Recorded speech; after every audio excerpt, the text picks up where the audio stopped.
Yura! Isang reporter tinanong si Donnie Pangilinan kung papayag ba siyang ipareha sa iba.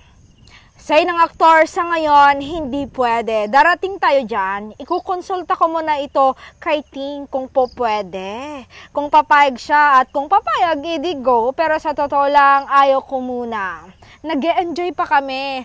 Ayaw kong ipareha ako sa iba at si Belle sa iba naman. Wag muna please, ihahanda ko muna yung sarili ko dyan.